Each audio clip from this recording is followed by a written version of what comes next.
Hey guys, AJ Diebold here. Wanted to talk a little bit about how you can spice up your melodies by just changing the chords up that are underneath them. Now, you've heard this chord progression before. It's pretty common.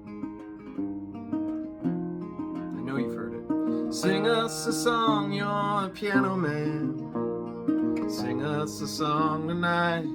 So anyway, before that song was written, Paul McCartney took that same chord progression for the Beatles song Hello Goodbye, and he changed one chord. He did one thing that you don't expect, and it takes the whole thing to the next level. You might know what I'm talking about. Hello, hello, hello. I don't know why you say goodbye. I say hello.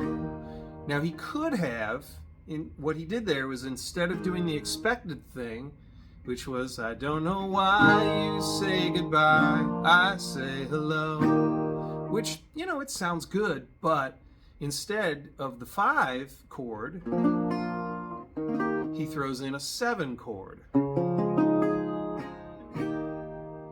So that 7 chord gives that melody, just, it perks it up. I don't know why you say goodbye, I say hello. So just that one little thing makes that song really catch your attention. Even if you're not really listening to it, you hear that and you're like, whoa, what did he just do there? Another one of my favorite examples of this is the Oasis song Live Forever. And it doesn't start out being something that you'd think, oh wow, this is totally different, right? But he starts out, maybe I don't really want to know how your garden grows, and I just want to fly. So that's the A section. This song is really definitely worth checking out because it's got kind of an unusual form to it. So the A section is very major, very happy, and what happens is we do that twice, and then Noel Gallagher goes minor. Maybe I just wanna fly, wanna live, I don't wanna die. Maybe I just wanna breathe, maybe I just don't believe. So the chords are all the same as the section before it, except instead of that major 1 chord, we've got a minor 6 chord. Now the second time we go through that, this is where it gets real interesting here. Maybe you're the same as me, we see things they'll never see. You and I are gonna live forever. Now what the hell was that? I love that. I'm of the mind that that moment right there made them superstars. So what he did, much like McCartney, is instead of doing the expected thing, you and I are gonna live forever, and doing the 4 to the 5, he went to the 7 chord. You and I are gonna live forever.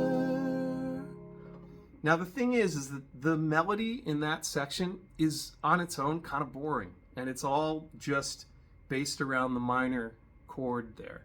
So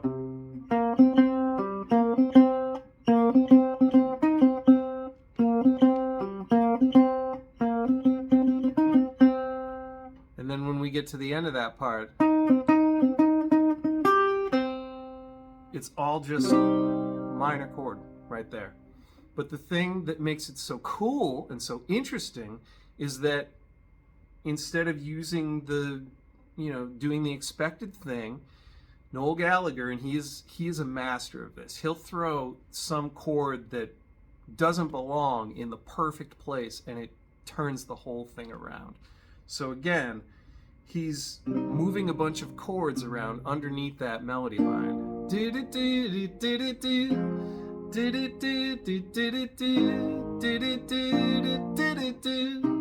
And so every time he changes that chord, it changes the melody in a sense, because it changes the melodic line's relationship to the harmonic structure of the song. If I can go into college guy theory territory for just a second. So even if he did the expected thing, you and I are gonna live forever, it still sounds good, but it doesn't sound like you and I are gonna live forever. And again, he's just riding like 3 or 4 notes that are all based on that minor chord